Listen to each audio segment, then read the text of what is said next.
Welcome to the Reprofiles, where infertility meets injustice and nothing is off limits. We're two nurses. We're certified reproductive health advocates, and we're here to tell you everything they didn't. From the broken systems to the heartbreak left behind, we're here to connect the facts, the policies, and the pain. Because silence isn't safety, and we're done being quiet.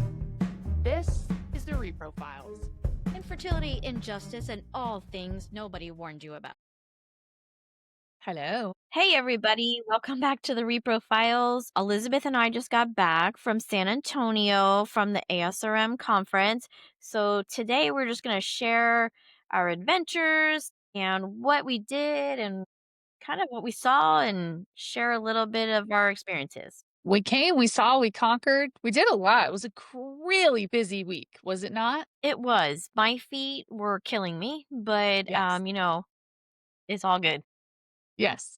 Well, let's talk about what we saw as the highlight of our trip, which was recording our podcast together live in person Yeah. together. But it was so epically successful, that episode, that honestly, we weren't looking to get an Emmy. So we're thinking that the reason why that episode footage is just mysteriously in a black hole in our podcasting platform, I will only believe that it is for that reason, that it had to be harnessed. But it was so much fun. We have some behind the scenes footage that we'll put out on our Instagram, but it was really fun. We talked about all the things we were looking forward to, which we will debrief you all on.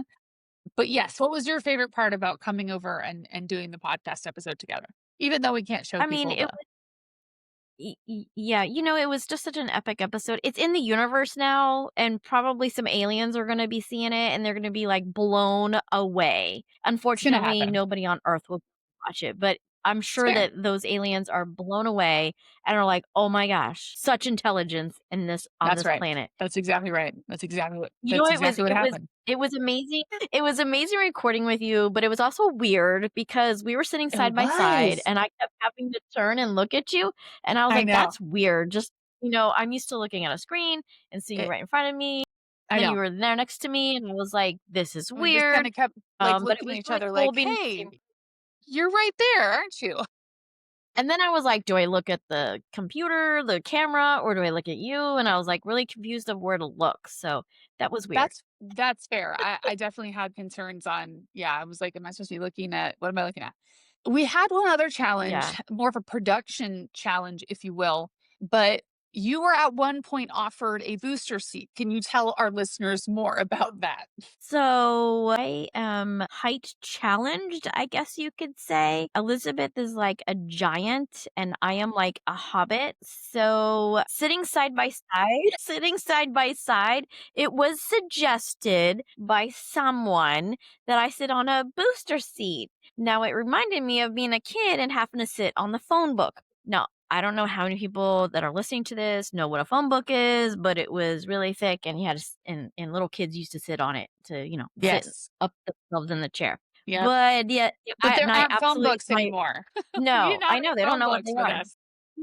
Yeah, and we're talking about yellow pages, not just the white pages. But Not just the pages, obviously. yeah, I promptly said no. That will not Yeah, she was like, happen. I'm not having So it. And I was like, that's fine. Now, if you do want to look at our Instagram, you can see a wonderful, very illustrative photo of this height discrepancy, because AnnMarie happens to be height challenged. I happen to be height super challenged. height Yes, there you go. supercharged. So I'm 5'10" Yeah. and a little bit. So us next to each other was like Penn and Teller. It was phenomenal. But there was an ASRM photo op little setup thing in front of like a San Antonio background. And we get to it and Anne-Marie's like, we should take a picture here. And I'm like, we totally should. And so whoever's taking the picture essentially says, oh, you, the tall one, sit down. And so I sat down at the end of the M, and she's on over by the A. So she's standing, I'm sitting, and I'm still a smidge taller than her. Just a little bit. Just Yeah. a hair. Yeah, that's pretty epic. I'm gonna say about that. It's pretty epic. Yeah. But that was a lot of fun. And it was fun to It just was. I think because we do this show and we talk about the things that we talk about, I think that we forget that we don't spend more time together in person because this Yeah. has become one of these things. It's like we've said sometimes, like, all right, nobody listens. It's good for us to get it out. So, okay, but let's not blather the whole time.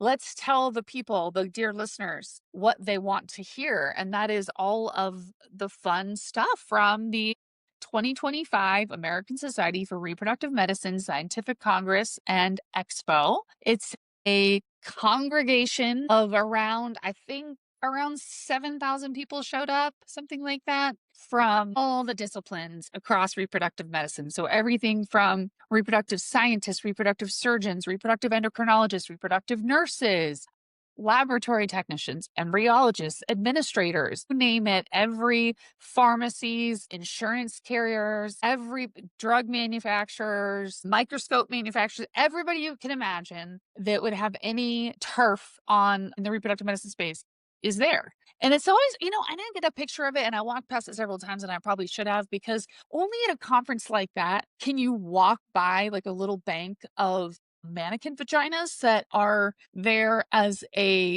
for a place for you to try out various speculums. That is Yeah. something you're not going to find at your average HR conference, right, Emery? No, it is not. I Not so actually much, thought that the speculum with the light in it, I thought that was like I'm like, "Wow, that's really cool." Like, right? you don't say that at a normal conference. That is just something that you get at ASRM. That is just something Maybe that you'll at a only yeah, maybe at an OBGYN conference, but, OBGYN conference, women's health conference potentially, but yeah, that and the laughing sperm. I think I've yeah. shared this on a previous episode, but when my son was much younger, he had one of the laughing sperm from one of the sperm banks and he took it to preschool with him. And the laughing whale was not as well received as I would have liked, and we were asked to not bring said laughing whale to school anymore, which we have not done. However, San Antonio brought home with me 2 new laughing whales, so what will I do with them? I don't know. It's exciting. You know, What'd Elizabeth, you get? I thought that this conference was very sperm heavy, to be honest with you. It I feel like was, right? majority of my swag is sperm because, of course, I got my sperm pen with the little sperm in it. I got lots of sperm. I don't know. What do you call these things? Dress. Like a stress ball, but a sperm. And I got a little Yep. one too. I got a gel pack sperm. I got another sperm pen. And then I got more sperm pen. I got one in blue and I got one in white. So very heavy on the sperm this year. And I don't know if you saw this, but there was a little seed. It actually has a real seed inside the sperm. And then you actually put this in the ground or in a pot, and that seed is supposed to grow. So get it? Spreading your seed and it's shaped like a sperm. And there's a Does seed it inside it, does it and it's grow supposed into to grow into this? yeah, it grows into a plant. I just don't know what it grows into. So I have this a is the really laughing that's whale, the laughing sperm. and I'm not gonna turn it on. It does not like to turn Yeah. off. Another highlight, Yeah. what was another highlight of your, ASRM swag haul? Because that's Swag always a haul. thing, Okay. right? Like, the swag, everybody likes their Okay, I swag, got their these Crocs, little what are those called? Those Croc, charms. Jibbits? I got Jibbits. Yeah, I got a sperm and egg Jibbit for Crocs. Very cute, very I cute. got a really good fan. Ooh, The nice. a fan. Woo! I And like I it. got a lantern. I got a lantern that went with my fan, and guess how I Oh, got this? I was able to use, chopsticks, and I'm very terrible at chopsticks, and I was able to use them to pick out a ball out of a thing and then put it on something else, and it's amazing that I actually did that because I am terrible at look at using you go. Look at you go. I Okay, love this. okay, but here's one of my other favorite ones. It's okay, so this insurance company, Brown& and Brown, every year they do an animal. So this year's animal is a skunk, and my skunk had a baby. I'm gonna deliver that baby, and here comes that baby. And this is stuffed animal, people, not a real skunk, if you're not watching us on YouTube. But I have a little girl skunk, a little baby You have girl a little skunk. skunk. Aw, Is that not so adorable? I can't. I was so disappointed to miss out on that. I was very focused on a lot of different things, but I should have been more focused on swag, let's be honest, because the brown and brown thing, I mean, I think we've told that story before too. It's just like, no, you don't even like, what? A pregnant stuffed animal? But it's a thing. So one of my favorite swag items this year was this cute little guy from Embryo Connections. And it's like my Oh, dog she would feel like she hit the jackpot if she got this because it's like squishy and it's got like some, oh yeah, she would love that. But and then we definitely I got these amazing pineapple socks that, pineapple. yeah, I know, and I saw those at the last minute, and I usually when I get the socks at the conferences, I don't wear I'm not a socks person, I don't care for socks, pretty much unless it's required, and so I give the socks to my husband, and so the other socks I got, where did you get these ones? These were a good find, the purple sperm Sperm socks, I was sac. super hot.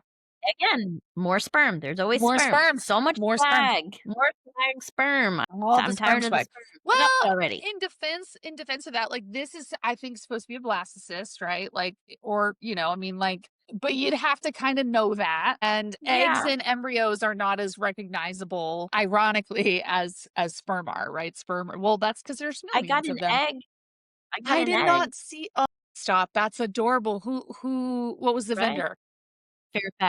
Fairfax Cryobank. Knew it. Yep, Knew and I it. got a bag with the egg with. Whoever your media person is, or whoever your merch person is, Fairfax, you guys nailed that. That's adorable. Yeah, I love it, Adorable. and then did Have you get you the journal? This journal? I Did you did from IVFstore.com. Do you know what I love about IVFstore.com? Besides the fact that they actually are a huge provider of a solution that we need, which is just like no salespeople, no bones about it. Just here's the stuff mhm, you need for your lab. Here are the costs. Let's keep it really lean and mean. And you get that all the way down to conference style because usually you're like, I want one of those cute embryos. And they're like, let me scan your badge. And getting your mhm, badge scanned is like making a small deal with the devil because you will get emails from those vendors for decades to come. No, that's not true. Deal with the devil is just a joke. I love all the yeah. vendors, but what I love about IVFstore.com is that trickles down even. They're like, yeah, we don't have to scan your badge. Take a journal, have a journal, enjoy. So I love IVF Store. But okay, so we talked swag. What was your favorite session? What did you go to that I know you spoke, which I'd love to hear more about your talk as well, but I'd love to hear sort of what was the highlight session for you at the conference this So, year? my favorite one this year Was my was talk? about burnout. Was my talk. Huh? Oh, no, it wasn't my talk. So Yes, it was my your talk. Sorry, it was I'm your talk, it was amazing, Oscar kidding, winning, I loved it. kidding. Okay, no, on a far more important Can't wait to topic, watch it burnout. again.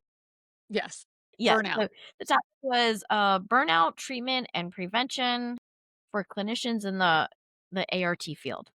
Dr. Elizabeth Grill and Dr. Alice Dolmer. Now, this talk, I took so many pictures of their slides because I was just so impressed of the research that was done. And Elizabeth, as you know, I wanted to do a study on fertility nurse burnout. I've been Yep, trying to do that. You're we've trying to help been me.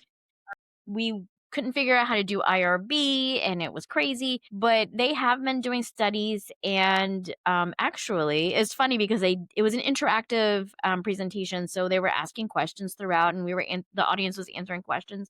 And one of the questions was, who do you think in the clinic has the biggest burnout? Like 50 something percent said nurse. And they were like, are there a lot of nurses here? Me, and I was like, yeah. Actually, the study shows that embryologists have the highest burnout rate, ah, which is very understandable because they're stuck in the lab, they're away from everybody, and they have such a critical role that one little error can, have a cascading effect on everybody, yeah, on the patient, on the clinic, on themselves, yeah, and it's very nerve-wracking, which is why I think embryology is fascinating. I would love to do it, but I just don't have the coordination to move dishes around and all of that, so I wouldn't trust yeah. myself in an embryology lab at all. But I thought the I talk thought was about about wanting to learn it just because it's so doing that, fascinating. My problem right? was the ergonomics of that role. I really they have a lot of positions that they're kind of stuck in over the Mhm. microscope, different hand positions. Just it's a very taxing job physically, mentally, probably spiritually even. I mean, the embryologists that I know take their jobs beyond seriously, like, with the same Absolutely. amount of seriousness that a surgeon walks into a heart surgery. I mean, they really do. Like, most embryologists I know are fun-loving people, but, like, when you walk to the door of the lab, there's, like, a face, right? Because it is such a heavy thing to be responsible for, and I didn't realize that the data showed that about embryologists, but it's not surprising either. Yeah. So, you said Dr. Ali Domar was there, and who was the other speaker?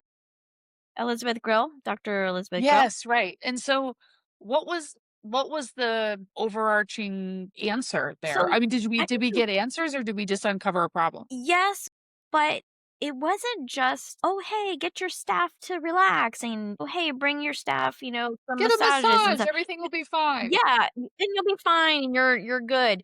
But it was talking about, like, thinking of, like, how to manage the staff as far as, like, is your staffing are your staffing levels appropriate? Is the training appropriate? I also learned in their talk is that the average fertility nurse is now only staying in the field for 2 years, and that What? really was that blew my mind. I was like, "What? That's crazy," because I've been a fertility nurse for 11 and a half years, Yeah, and I don't wanna leave the field, and I did have burnout, and I did leave the clinic life. So, I was like, "But I still don't wanna leave the field. I have to be in it in some way, shape, or form because yeah, this is the nursing that I wanna practice." yeah, So, it just absolutely. surprised me. Yeah, it Yeah, just they said it was a lot of education level, it was, not just staffing. Nurses are like, the sounding board to the patients, so of course they're gonna get burnt out because, yes, we get to give good news, and people always tell me that too, like, "Oh, you're a fertility nurse, that must be so exciting to give people good news." I'm like, "Yeah, but there's a lot of bad news that I have to give as well," and yeah, manage that and the stress that the patients are under, and so there's a lot to it, and yeah, whenever I teach a new nurse, I always say like, "Hey, this is like a psychology nursing job too." yeah, It's not just you're gonna learn fertility, it's gonna be you're gonna be a psych nurse as well because you yeah, have to be able to listen to them and you might get yelled at. And, obviously, if you're being abused that you stop the conversation. But, when there's crying and there's, they're just sad and they're angry at the world and you have to help them in some way. So what they talked about was more of like, not just massages and not just like, "Oh, hey, here, go. Here's a pizza." You know what I'm right, saying? right, no, As absolutely. I mean, nurses are those things always are getting, great right? too. We like food, but we also like solutions so that we don't have to eat our feelings all the time, just some of the times. Correct. Yes. Yeah, so that was just like, I took a lot of pictures of their slides. I got both of their cards. I'm gonna be reaching out to both of them just because I love that talk so much. The next day, I actually saw, Sarah Banks speak. Now, I've been following Sarah on LinkedIn for a while. She's from the UK, and she's, a fertility coach. Was a fertility patient, so she kinda sees things Wow. on the other side of things, and her talk was all about, the patient perspective. So, Okay. what would be really interesting is, we get a patient perspective and a clinic or a nursing, obviously, because I'm a nurse, I would say, like, getting a perspective and a nurse perspective and having everybody kind of like understand each other. Like, I want to understand patients and I want patients to understand what we're going through. Maybe I Yeah, didn't call you back in an hour because I was doing something else or I was helping someone else. And Elizabeth, and sometimes in clinic, you are actually doing clinical work. Like, you're in a transfer, you're in a retrieve, or yeah, you're in yeah, an HSG. You're doing all of these things and you don't get to those phone calls right away, but they're waiting for you. And that's nerve-wracking for them. So yeah, it's like, how can we work together, clinic, to get message out to patients, but also patients having patience with us to be able to, like, maybe we can't call you back right away, but we will get to you. And I always try to stress that to my patients is I am going to get back with you. I'm not leaving this office, even if it's at 7 p.m. at night. I yeah, will call you. Will get yeah, a call back. yeah, And I always try to apologize as much as I can if it's super late or after hours, because I know that that's frustrating. yeah, and I mean, when you're making babies, there's a lot of things that come up that you can't really plan for, because I think a lot of folks don't necessarily understand or nor why would they, but the flow or the cycle of an IVF clinic in terms of or fertility clinic in terms of all of the parallel processes that are going on at a given times. At any given time, there's almost always going to be like IUI cycle baselines and monitorings and triggers and actual IUIs, right? So that's all the kind of and then there's going to be lots of diagnostic appointments, folks coming in for all of their testing, their blood work, things like that. But then you also have your stimulation patients who are doing IVF and their baselines and their monitorings and their triggers and their retrievals and their transfers. Then you have the pregnancy tests calls and, talk about, yeah, it's great to give great news, but it's sometimes it's even terrifying to tell someone they are pregnant Mhm. because Yeah. for many people it's a wonderfully happy call. I'll never forget some of those calls. I mean, I can picture myself sitting in that seat right now, the honor of, because when else in life do you get to know that someone else is pregnant before they do? So, Mhm. like, to Yeah. be able to call and to convey that news to me or either way was I considered a privilege. One was a much Yes. happier privilege than the other. But even in the other, and I'm sure that your talk, and I'd love to see the slides, probably address this, but this idea of how to pace our own emotions in these situations, because I think that it does become, you see these patients so often. Like in the course of if I think about like my diagnostic workup, all of my retrieval stuff, my transfer stuff, my pregnancy stuff. I mean, there were 100 injections alone. I mean, probably 30 ultrasounds. I mean, you see these patients a ton and you're both Mhm. on their team. You're on their like baby, making team. And so I think it can become easy to get really invested because we do, as fertility nurses, we do hold a lot of weight on our shoulders in that manner. I mean, I can remember having to call a patient, and tell her for the fifth time that her transfer was not successful.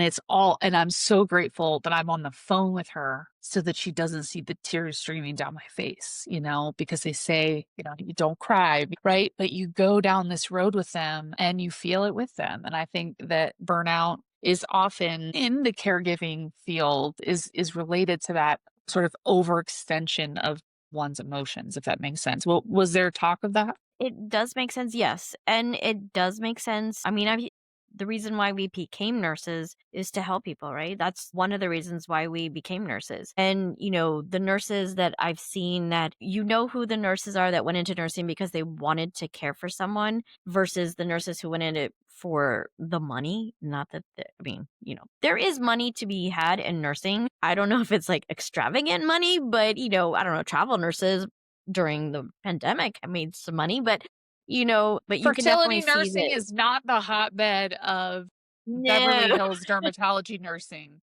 Yeah, no, No, I it's don't know a not. single fertility nurse that's in it for the money. In fact, unfortunately, because clinics are, and especially now that cost effectiveness and has become such a forefront issue, usually clinic nurses are going to be paid less than they were making in a hospital setting. And yet oftentimes the work is just as if not more difficult.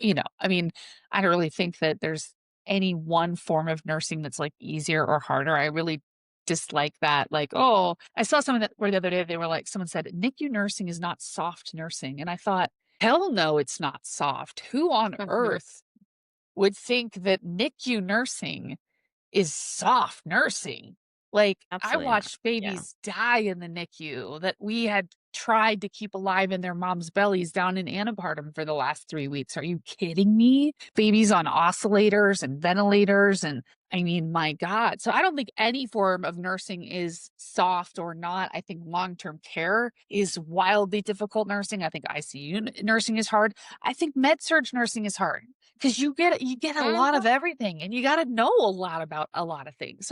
So in any case, but Word fertility mother. nurses, right? Been there, Preach. done that.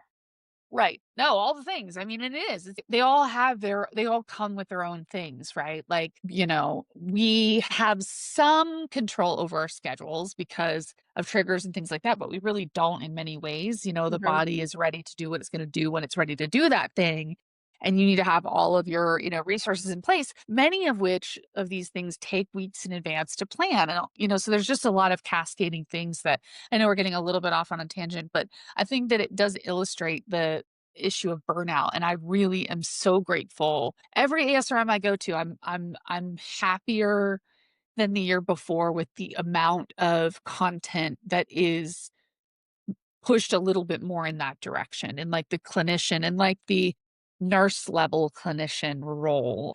So Yeah. awesome. I Cool. was What really was happy that they didn't just, focus on providers, it was nurses, embryologists, and just going back to, like, what your point was about the pregnancy test and how we get to be there for them, whether it's a positive or a negative. The embryologists, they do all this work, and they don't even know. They they don't don't even know unless they go into the person's chart and looked in to see if they're pregnant or not pregnant, they usually don't find out, and that I'm sure that is taxing for embryologists because they work so hard on that case and then they don't even get to see the patient. They don't get to really see the end result. As nurses and providers, yes, they bring in cookies and we always share them with the embryologist, of course, but we kind of get no, the there isn't that. hey, yeah. Yeah. No, it's interesting, right? Because typically that data coming in of the pregnancy rates and things like that is obviously coming in a delayed manner because it takes time Mhm. for obvious Yeah. reasons. But yeah, at that point, because again, there are so many parallel processes that are occurring simultaneously in the clinic, those embryologists have gone on to new batches of cycles, retrievals, sperm freezes, egg freezes, transfers, you know what I mean? And so they, it is. I think it's part of what makes IVF nursing or IVF medicine so unique because we have effectively three patients, if you will. We have a patient we want to have, and then if there's a couple, often there is, you've got those two, right?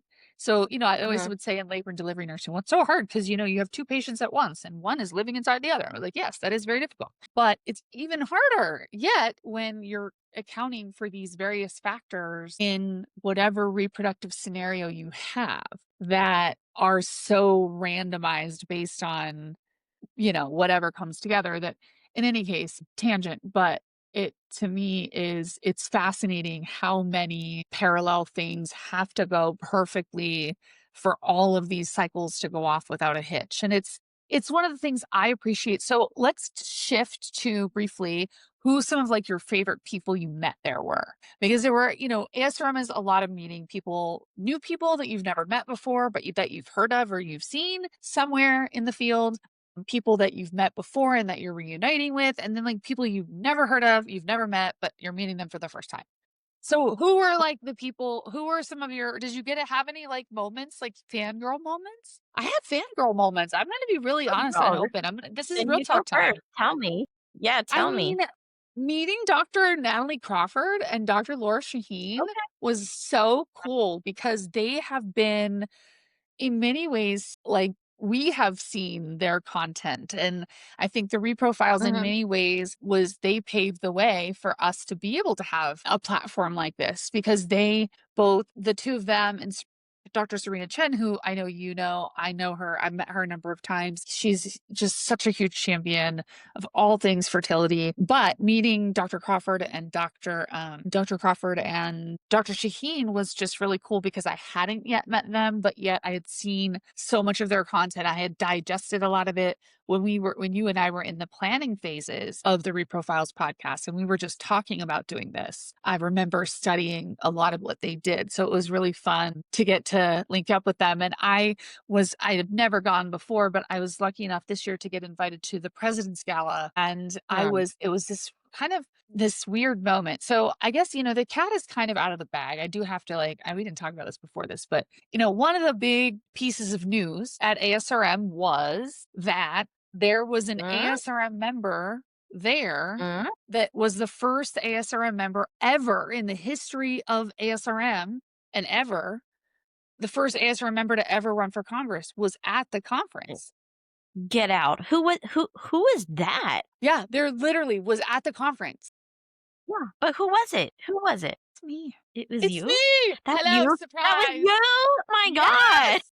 So I know we have not openly talked about that on the show, but Mhm, because it was such a special part of ASRM, we will mhm, continue as AnnMarie and Elizabeth on the Reprofiles podcast will continue to bring you factual, evidence-based information that is not politically tainted or anything like that. With that said, I have been an activist and an advocate for so long that I just kind of kept mhm. finding myself in this position of, hey, when are you going to run for office? And you can only get asked that like 10 times before you're like, there might is why are these people all talking to each other or like is this a conspiracy, right? So it comes up enough. Anyway, it was very, very, very humbling experience to after all of the time and love and energy I have invested in this field because like you, as soon as I found this field, anytime I ever thought maybe I would be between jobs, there was never a thought of like anything outside the field because it is such a special place. And Mhm. yet I didn't realize that I will still be in the field as a member of Congress. So I'm running for Congress in next year's midterm elections in 2026, and I will be a clinical reproductive medicine expert at that legislative table. And so it was really cool experience to be able to share that. And so I brought it up because I was at the gala and all of a sudden I was outside of like the main ballroom just talking to folks getting registered and all of a sudden somebody comes and grabs me and they say, hey, hold on, Dr. Chen wants you for a red carpet interview. I was like, what? Sure What? enough, and so Dr. Okay. Chen, Dr. Natalie Crawford, and Dr. Laura Shaheen were all there with another a doctor. I don't remember his name, and I'm sorry to you if you're listening to this podcast and I don't know your name. I want to know it. But the three of them, and then there was another doctor named Jessica. I can't remember her last name, but she was like wearing these super snazzy suits. But they were kind of like the social media squad at ASRM. And so it was super fun because this person who pulled me in knew I was running for office. They were like, hey, go talk to, go share it with the group. So it was a very humbling experience after all these years and all of the blood, sweat, and tears that I have put into our field to be able to show up in a place like that and have a reception so positive and so enthusiastic. Yeah. So that was really an I igniting. think it's amazing that you're doing that. We are all backing you even though we can't vote for you, but we are still backing you and helping you out. I'll move to Arizona if you want, I don't know. But hey, I I got some other swag I wanna show off. Can I show some other yes. swag off? I Did you get got Elizabeth hey, Lee for Congress, the magnet. I got Elizabeth Lee, the button. I got Elizabeth Lee, the stickers. I got Elizabeth Lee, the keychain. what is The only thing I'm missing is Elizabeth Lee, the flamethrower. If anybody watched Spaceballs, they're gonna totally find that joke hilarious. I I don't watch No, it. I I think you can don't get it. get it, but I appreciate very much for those of you that are cackling right now at the joke. It's Yeah. always good to get a joke when not everybody gets the joke. Well, we Yes. are, running up on time here, but when you talk about, I mean, you asked me like, well, what was the highlight? For me, it was not just sharing that news, but it was sharing it after the year that I've had because I was supposed to come with you and share my talk for Primed, right? Because we were both in the Primed 1.0 group. And, I was supposed to go to ASRM last year and share that information, that congressional testimony that I wrote. And I didn't get a chance to because I just wasn't well enough. And it was a really hard week. I remember texting you and like I was like, I cried the whole week because it felt like such a moment in time to get to come together and celebrate this work that we had done. So to get to not only get to still do that, because I remember last year people would be like, it's fine, there will be other opportunities. And, I'm like, but you don't understand. I'm just a little fertility nurse from Gilbert, Arizona, and I was going to get to speak. And, I've worked really hard for this, but I didn't dream big enough. Like I would never have imagined last year when you were there presenting your primed talk, and I was home and very ill and felt very trapped by the medical system. And we've talked a lot about this on the show, but I never would have imagined that 1 year later would it would be that kind of experience. So it was a highlight for me to receive such positivity and enthusiasm. And I really love how much more our field is talking about politics. And it's tough because the governing bodies like American Society for Reproductive Medicine is a nonprofit organization. They do not endorse political candidates. They do not fund political candidates. They cannot, they will not. They're very staunch on that line, and they should be because they respect their status.